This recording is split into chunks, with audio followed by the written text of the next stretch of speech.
I'm a double major in religion and English. I'm hoping to go to seminary and get my Master's of Divinity. I know that I want to become an ordained minister, which is a whole process in and of itself that will take me a while to get there. But there are a lot of different directions I could take this. For example, I'm looking into potentially going into LGBTQ ministries, one of my long-term dreams that I would have to most likely work in church for a while before I could go into. But I would like to start a combination church and urban ministry in a city with high poverty and high crime rates. I remember being 7 years old when my first migraine hit. They took me to the hospital and I had all these different tests done because 7-year-olds do not frequently have migraines to the degree that I did.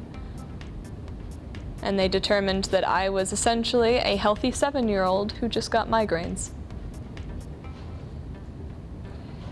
When I was a kid, I could really just take medication and I'd only miss a few days of school a year. But around sophomore, beginning junior year of high school, I got drastically more sick. And by the time of second semester, my junior year, I was missing more days than I was able to attend.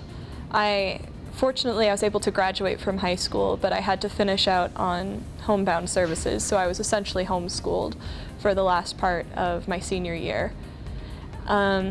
So I took a gap semester because after 2 years of treatment that was finally starting to work, I was not ready to start university. My head was healing, but I had to rest before I could go back. So I spent some time traveling, spent some time volunteering. When I started Ozarks last spring, I was and am drastically better than I had been in high school, but it was still a reality that I had to live with. I could not stay up as late as a lot of my friends on weeknights, or stay up too late studying multiple nights in a row because I ran the risk of getting a migraine that could knock me flat for a few days. And so my attendance might have been concerning for another student, but for me, missing classes was normal. I never want the fear of a migraine keep me from living the life I love. There's too much out there in my life that I cherish having. My wonderful friends, a dog to walk, classes I love. If I have to wear myself out a little and yes, deal with migraines every now and then, I'd rather have that than give up the things that I have.